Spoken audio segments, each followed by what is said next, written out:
할렐루야. 어제부터 눈이 내리더니 새벽에 보니까 눈이 좀 쌓였습니다. 아무리 제설을 했다 할지라도 곳곳마다 이 미끄러운 데가 생겼습니다. 그럼에도 불구하고 주님을 사모하며 주님의 은혜를 쫓아 나오신 여러분을 주님의 이름으로 축원합니다. 우리 주변에 계신 분들에게 샬롬이라고 인사 나누도록 하겠습니다.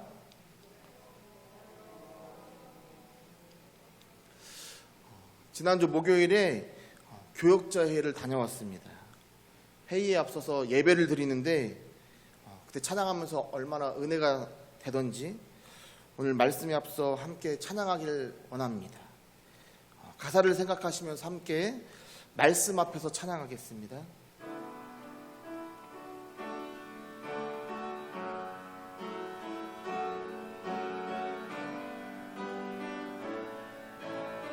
말씀 앞에서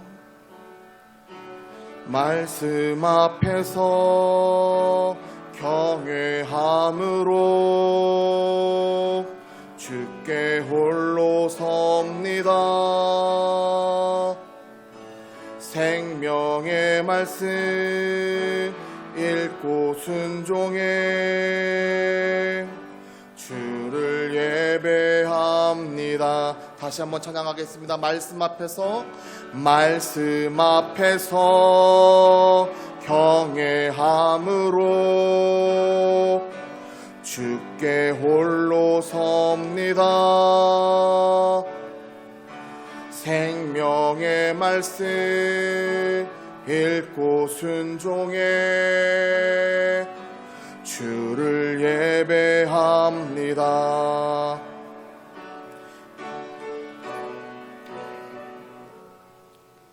힘이 있어서 진리로 우리 거룩해 하며 거룩한 말씀 세세 영원히 복음이 되어 말씀하시네.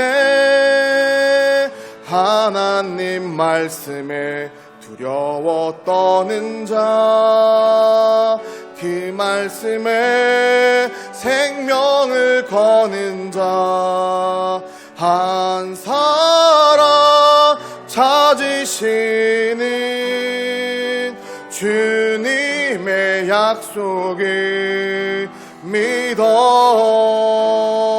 하나님 말씀에 명을 거는 자, 순종하며 주 따라가는 자, 영원한 하나님 나라 이뤄갈 주의 교회여 일어나라. 하나님 말씀에 두려워 떠는 자, 그 말씀에 생명을 거는 자, 한 사람 찾으시는 주님의 약속을 믿어. 하나님 말씀에 명을 거는 자, 순종하며 주 따라가는 자, 영원한 하나님 나라 이뤄갈 주의 교회여 일어나라.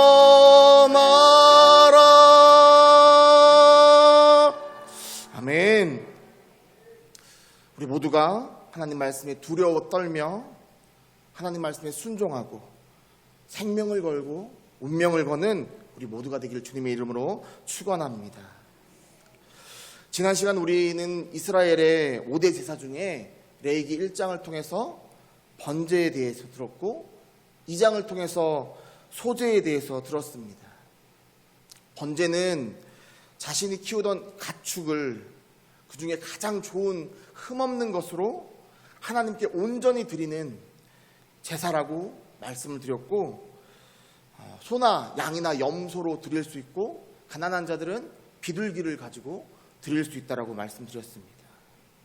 소제는 곡식으로 드리는 제사이고 체극빈자도 드릴 수 있는 제사라고 말씀드렸습니다. 그리고 번제, 소제, 그리고 오늘 함께 이제 말씀을 나눌 이 화목제, 이 세 가지에는 공통점이 있습니다. 바로 감사하는 마음에서 시작되어 스스로 자원해서 드리는 자원제라는 것입니다. 나중에 살펴보겠지만 제를 속하기 위해서 속제제와 속건제가 있는데 그것은 의무제입니다. 그런데 이 번제, 소제, 또 오늘 보는 화목제는 스스로 원해서 드리는 자원제입니다. 그렇다면 번제는 가축을 하나님께 드리는 것이고 소제는 곡식을 드리는 것인데 화목제의 경우 오늘 말씀을 봤더니 소도 나오고 양도 나오고 염소도 나옵니다. 그렇다면 이 번제와 화목제는 어떤 차이가 있을까요? 먼저 번제는 여러 가지 목적을 가지고 하나님께 감사의 제물을 드리는 것입니다. 그런데 이때 거의 함께 동반되는 이 제사가 바로 화목제입니다. 우리 레위기 22장 18절 말씀을 함께 읽겠습니다. 레위기 22장 18절 말씀입니다. 아론과 그의 아들들과 이스라엘 온 족속에게 말하여 이르라. 이스라엘 자손이나 그 중에 거류하는 자가 서원제물이나 자원제물로 번제와 더불어 여호와께 예물로 드리려거든. 아멘. 이 레위기의 말씀뿐만 아니라 구약에 보면 보통 번제와 화목제를 같이 드리는 경우가 많이 등장합니다. 번제는 하나님께 가축의 이 가죽을 벗겨서 온전히 드리는 것입니다. 따라서 하나님과 수직적인 관계에서 드려지는 예배라고 제사라고 할 수 있습니다. 그러나 화목제는 하나님께 전부를 드리는 것이 아니라 오늘 앞서 봤던 극히 일부만 하나님께 드리고 나머지는 다른 사람들과 함께 나누는 그런 제사입니다. 그래서 화목제는 감사 제물로서 주로 사람들과 기쁨을 나누는 데 사용되는 그런 수평적인 제사라고 할 수 있습니다. 앞서 말씀을 시작할 때 주변 분들이랑 함께 샬롬이라고 이렇게 인사를 나누자고 했는데 샬롬은 히브리어로 우리가 다 알다시피 평화, 평강, 평안 뭐 이런 뜻이 있습니다. 우리나라로 말로 해석하면 안녕하세요가 될 수도 있고 평안하시죠? 라는 말이 될 수도 있습니다. 그런데 오늘 말씀의 제목인 이 화목제는 히브리어로 샬람임입니다. 그 뿌리가 샬롬과 같습니다. 즉 화목제의 뜻은 말 그대로 평화의 제사, 평안의 제사라고 할 수 있습니다. 다시 말해서 화목을 위한 제사가 아니라 이미 하나님과 화목한 관계 속에서 감사로 드리는 제사가 바로 화목제, 평화의 제사라는 것입니다. 정리하자면 하나님이 베푸신 구원의 은혜를 통하여 평안과 기쁨을 누리는 그 가운데 그것이 너무 감사해서 하나님께 감사를 표현하고자 드리는 제사가 바로 화목제인 것입니다. 그때 온전히 하나님께 전부를 드린다? 그럼 번제가 되는 것이고 일부를 하나님께 드리고 나머지는 성도들과 이웃들과 나누는 제사가 화목제가 되는 것입니다. 그리고 하나님께 드리는 것은 수컷으로만 드려야, 번제는 수컷으로만 드려야 했지만 화목제는 함께 나누는 것이 더 큰 목적이기 때문에 수컷이든 암컷이든 상관없이 다만 흠 없는 것으로 드리면 됐습니다. 우리 레위기 3장 1절 말씀을 함께 읽겠습니다. 사람이 만일 화목제의 제물을 예물로 드리되 소로 드리려면 수컷이나 암컷이나 흠없는 것으로 여호와 앞에 드릴지니. 그렇습니다. 나중에 6절에서도 나오지만 소뿐만 아니라 양도 또 염소도 수컷이나 암컷은 상관이 없습니다. 오늘날 우리는 소나 양이나 염소를 하나님께 드리지 않습니다. 하지만 우리가 하나님께 예물을 가져오거나 또는 헌물을 하거나 아니면 헌신을 통하여 우리 자신을 하나님께 드립니다. 그럴 때 우리가 어떠한 마음으로 하나님께 드려야 되는지를 오늘 이 시간 다시 한번 깨닫고 또 다짐하는 시간이 되기를 주님의 이름으로 축원합니다. 번제에는 소, 또 양, 염소, 또 비둘기까지 드릴 수 있었지만 화목제는 비둘기가 제외됩니다. 그 이유는 단지 고기가 너무 작기 때문입니다. 이웃들과 함께 나눠야 되는데 비둘기로는 나눌 수 없기 때문에. 그렇다면 돈이 없는 가난한 자들은 하나님께 드리고 싶어도 드리지 못하는데 어떻게 해야 할까요? 화목제가 비록 사람들과 함께 고기를 나누는 것이지만 그럼에도 이 화목제의 본질은 하나님에 대한 감사의 제사입니다. 따라서 가난한 자들도 그 감사에 동참해서 온전히 하나님께 자신의 감사의 마음을 표현하면 되는 것입니다. 그래서 교회는 많이 드린 자가 우쭐릴 필요도 없고 적게 드린 자가 기죽을 필요도 없는 세상에서는 볼 수 없는 영적인 공간이 되는 것입니다. 코로나로 인해서 우리 교회도 아직까지 함께 공동 식사를 하지 못하고 있습니다. 물론 밥 한 끼 먹어도 그만, 안 먹어도 그만이라고 말할 수도 있습니다. 하지만 교회에서의 공동 식사는 영적인 의미를 가지고 있습니다. 지금은 구약의 시대처럼 화목제를 드리는 것은 아니지만 하나님께 감사의 마음으로 교회가 함께 나누는 이 식사의 본질은 화목제의 내용을 담고 있습니다. 주보에도 담임 목사님께서 이제 25일 성탄절 예배 후에 공동 식사가 있다라고 이렇게 광고를 해주셨는데 저는 개인적으로 매우 귀중한 시간이라고 생각합니다. 바라옵기는 이 시간에 감사의 마음으로 또 기쁜 마음으로 준비하고 함께 나누는 시간이 되기를 소망합니다. 또한 우리 교회가 다시 공동 식사를 하는 그때가 된다면 그냥 점심 한 끼 해결하는 것이 아니라 하나님이 베푸신 은혜에 감사하며 서로가 서로에게 나눠주는 그런 귀한 시간이 되었으면 좋겠습니다. 우리 함께 박수 치면서 예수 안에서 우리 화목됐네 찬양하시겠습니다.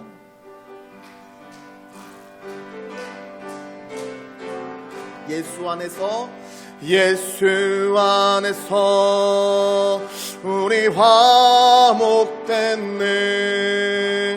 예수 안에서 우리 화목됐네. 하나님의 영광 함께 누릴 소망 있네. 예수 안에서 우리 화목된 예수 안에서 우리 감사하네. 예수 안에서 우리 감사하네. 예수 안에서 우리 감사하네.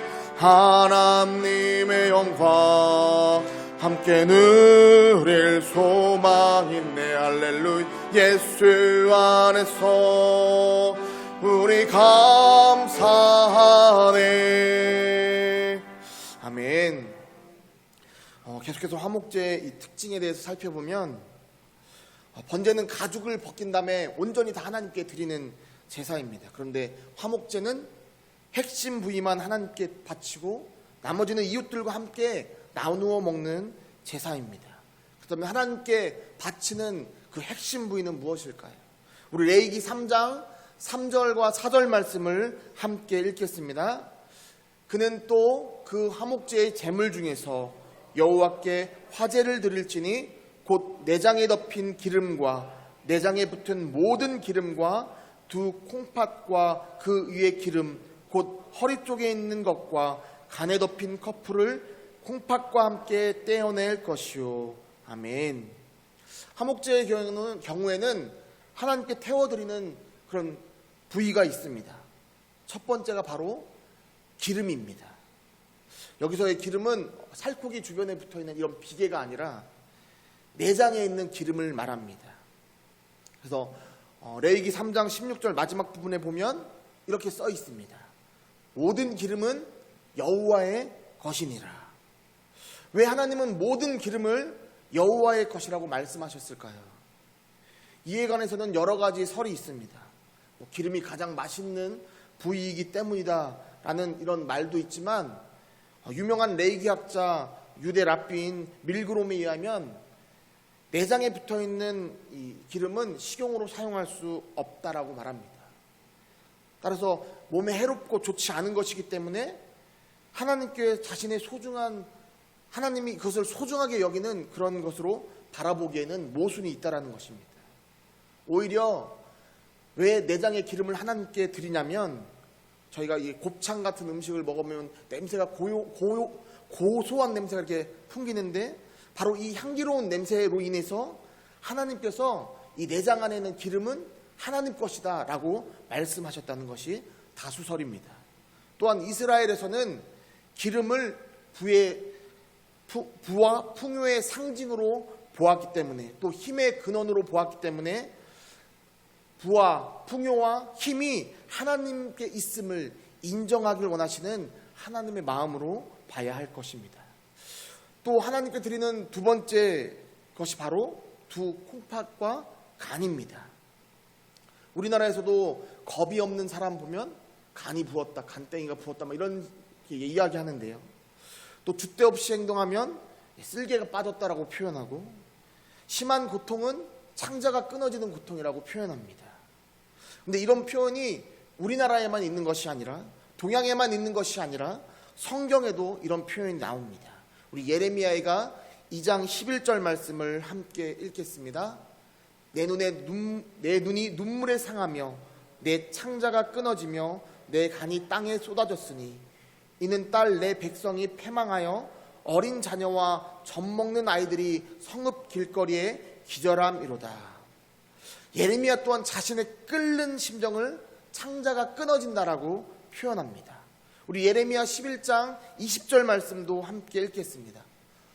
공의로 판단하시며 사람의 마음을 감찰하시는 만군의 여호와여, 나의 원통함을 주께 아뢰었사오니 그들에게 대한 주의 보복을 내가 보리이다 하였더니.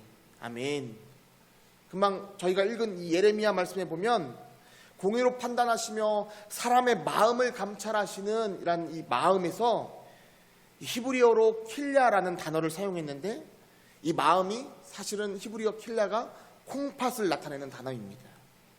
즉 고대 사회에서는 동서양을 떠나서 신체의 장기에는 감정이 집약된다라고 보았습니다.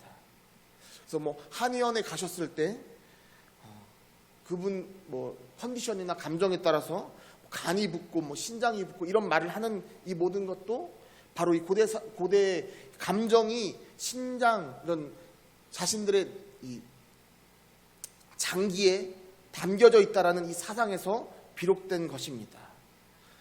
그러면 간은 어떨까요? 간도 마찬가지로 감정이 담겨져 있는 기관으로 보았습니다. 그런데 거기에 또 다른 견해들이 추가됩니다. 제가 전에 다큐멘터리를 본 적이 있는데, 아프리카의 어느 부족의 주술사가 동물의 간을 잘라가지고 점을 보는 그런 행위를 본 적이 있습니다. 간을 잘라서 그 안에 모양과 또 색깔을 통해서 점을 보는 것입니다. 그런데 이 의식은 오늘날 이 아프리카 부족에 남아있지만, 예전에는, 고대에는 많은 나라가 그 점을 행했다고 합니다. 바로 이 하나님께서는 자신이 선택한 이 이스라엘 백성은 이런 사악한 행위를 하지 않길 원하셨기에 간을 하나님께 태워서 처분하라고 명령하셨다, 이렇게 바라보는 설도 있습니다. 또한 지금은 의학이 많이 발달되어져서 피가 뼈의 골수에서 만들어진다는 이 사실을 알고 있지만, 예전에는 이 피가 간에서 만들어졌다라고 바라보았습니다. 즉 피, 이 생명은 하나님께 속한 것이기에 피를 만드는 기관 또한, 이 간 또한 하나님께 태워드렸다는 것입니다. 하나님은 번제와 달리 핵심 부위만을 태워서 하나님께 드리게 하셨고, 나머지를 사람들에게 나눠줍니다. 그리고 사람들과 함께 나누어 먹기를 원하셨습니다. 5장에서는 이 화목제를 드리는 방식에 대해서 나오지만, 우리가 읽진 않았지만 7장에 보면 화목제의 종류에 대해서 나옵니다. 이 종류도 잠깐 살펴보도록 하겠습니다. 종류는 총 3가지가 있습니다. 첫 번째는 토다라고 불렸던 감사제입니다. 오늘날에는 여행을 가는 것이 큰 문제가 아니지만, 예전에는 장거리 여행은 목숨을 내놓고 하는 그 여행이었습니다. 왜냐하면 다른 나쁜 사람들에게 위협을 당할 수 있기 때문입니다. 또 전쟁에서 나갔을 때 살아 돌아오는 이런 특별한 경우에 하나님께 드리는 제사가 바로 토다라는 하목제였습니다. 우리 레위기 7장 15절 말씀을 함께 읽겠습니다. 감사함으로 드리는 하목제물의 고기는 드리는 그날에 먹을 것이요 조금이라도 이튿날 아침까지 두지 말 것이니라. 아멘. 감사함으로 드리는 이 하목제물의 이 예물은 반드시 그날 다 먹어야 했습니다. 다음날 혹시 이 예물이 남으면, 고기가 남으면 하나님은 다 버리게 하셨습니다. 하나님이 그렇게 명령하신 이유는 아마도 가장 감사의 순간이 최고치에 있을 때 이웃들과 함께 나누라는 그런 뜻이 담겨 있는 것입니다. 두 번째, 이 화목제의 종류는 네데르라고 부르는 서원제였습니다. 서원의 화목제는 하나님께 무언가를 서원할 때 드리는 제사가 아니라 서원 기도가 응답되어졌을 때 감사로 드리는 제사입니다. 예를 들어서 사무엘의 어머니 한나가 하나님께 아들을 주시면 이 아들을 하나님께 바치겠습니다 라고 말씀을 드렸을 때 하나님은 정말 한나에게 사무엘을 주셨습니다. 그때 한나는 서원을 이행하면서 감사의 마음으로 남편 엘가나와 함께 수소 3마리와 다른 예물들을 가지고 성전으로 올라갑니다. 이때 수소 1마리는 하나님께 온전히 드리는 번제로 사용되어졌고 나머지 2마리가 화목제로 사용되어지는 것입니다. 그리고 아까 앞에 봤던 이 감사제와는 달리 이 서원제는 그날 다 먹는 것이 아니라 그 다음 날까지도 먹게 하셨습니다. 우리 레위기 7장 16절 17절 말씀도 함께 읽겠습니다. 그러나 그의 예물의 제물이 서원이나 자원하는 것이면 그 제물을 드린 날에 먹을 것이요 그 남은 것은 이튿날에도 먹되 그 제물의 고기가 셋째 날까지 남았으면 불사를 지니. 마지막 세 번째는 네다바라고 했던 자원제입니다. 앞서 제가 화목제는 하나님께 자신 스스로가 원해서 드리는 자원제라고 했는데 다시 이 화목제를 세 종류로 나누면 감사제, 서원제, 또 자원제로 나뉘어지는 겁니다.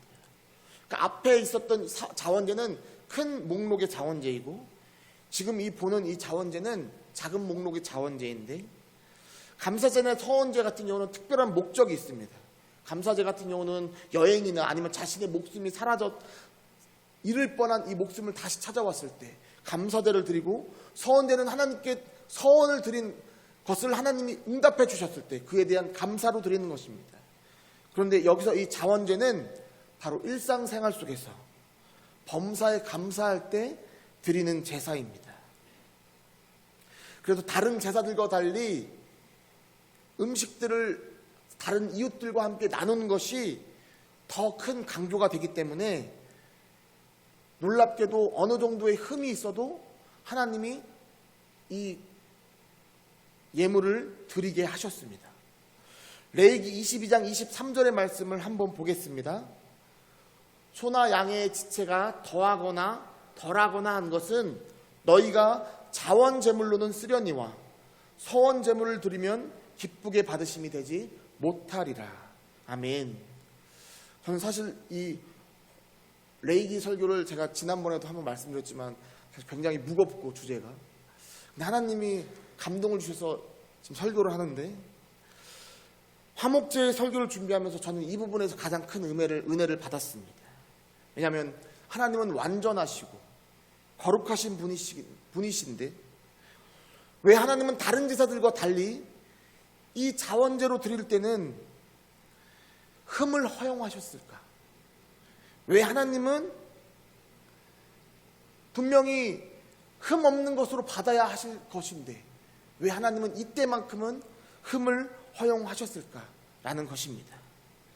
사랑하는 성도 여러분, 우리는 인간이기 때문에 감사의 감정이 항상 같을 수 없습니다. 우리에게는 감사의 그 감정의 폭이 있습니다. 어떤 경우에는 매우 감사하게 되고 어떤 경우에는 덜 감사할 때가 있습니다. 당연히 죽음에서 살아 돌아온 그런 경우에는 감사의 폭이 매우 클 것입니다. 도저히 내 힘으로는 안 되는 것을 하나님이 이루어 주셨을 때 감사의 감정도 매우 클 것입니다. 그러나 하나님께서는 그뿐만 아니라 우리의 일상생활 속에서도 우리가 감사하길 원하신다는 것입니다. 비록 그 감사가 앞선 상황들과는 그런 상황들보다 크지 않더라도 약간의 흠이 있더라도 우리가 하나님께 감사의 삶을 살길 원하신다는 것입니다. 그래서 데살로니가전서 5장 18절 말씀을 보면 범사에 감사하라. 이것이 그리스도 예수 안에서 너희를 향하신 하나님의 뜻이니라 라고 말씀하시는 것입니다.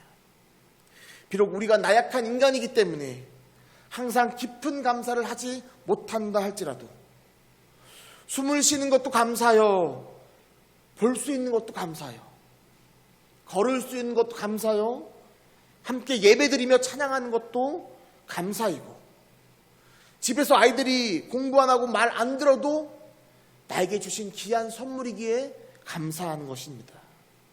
우스갯소리로 90세의 남편이 아침에 눈을 뜨면 아내에게 눈 떴다고 맞는다라는 이런 우스갯소리가 있지만, 그럼에도 이 땅에서 내 짝으로 사라져서 감사해야 한다는 것입니다.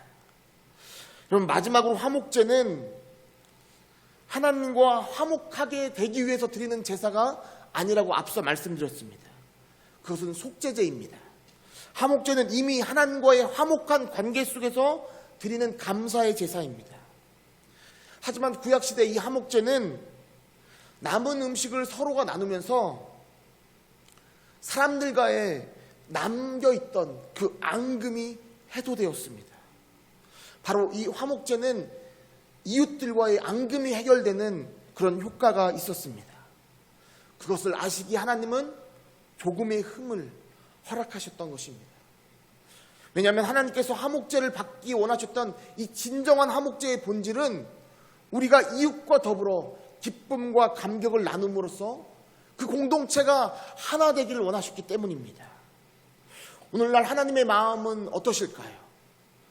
예전이나 지금이나 하나님의 마음은 변하지 않습니다. 오늘날에도 하나님은 우리의 공동체가 하나 되길 원하십니다. 반목과 불화가 남아있다면 예배를 통하여, 친교를 통하여, 또 공동 식사 등을 통하여 해소되길 원하십니다. 그것이 바로 하나님의 뜻이라는 것입니다. 예수님께서는 예배에 앞서 성도들끼리 나눔과 화해를 하라고 크게 강조하십니다. 심지어 성도 간에 화목이 없는 예배는 하나님 앞에 아무런 의미가 없는 예배라고 말씀하십니다. 우리 마태복음 5장 23절 24절 말씀을 함께 읽겠습니다. 그러므로 예물을 제단에 드리려다가 거기서 내 형제에게 원망 들을 만한 일이 있는 것이 생각나거든 예물을 제단 앞에 두고 먼저 가서 형제와 화목하고 그 후에 와서 예물을 드리라. 아멘. 사랑하는 성도 여러분, 구약시대의 제사와 비교했을 때 오늘날의 예배 시간은 짧아도 너무 짧습니다. 하지만 화목제의 본질은 예배를 통해서 계속 이어져 가야 할 줄 믿습니다. 성도 간에 축하하고 감사하고 위로할 그런 일들이 생기면, 주부에 올라가는 여러 가지 일들을 보고 우리가 서로 축하하고 위로하는 그런 풍성한 교제가 넘치는 금암제일교회가 되기를 소망합니다. 제가 오기 전에 딱 차를 주차하고 내렸는데 우리 최성모 목사님이 이렇게 걸어오시는데, 최성모 목사님이 들어오실 때까지 기다렸다가 목사님께 여쭤봤습니다. 목사님, 오영근 사모님 어떠신가요? 감사하게도 어제 퇴원하셨다고 말씀해 주셨습니다. 여러분, 딱 축하해 주시기 바랍니다. 여러분, 이게 화목제입니다. 하나님이 진짜 원하시는 화목제물은 우리가 다 같이 가서 감사하고 축하하고 함께하는 것, 이것이 바로 화목제의 본질입니다. 그것이 바로 우리의 삶이 예배가 되는 것입니다. 여러분, 공동식사나 속회 등을 통하여 여러분의 삶이, 예배가 더욱 풍성한 그런 하목자가 되기를 주님의 이름으로 축원합니다.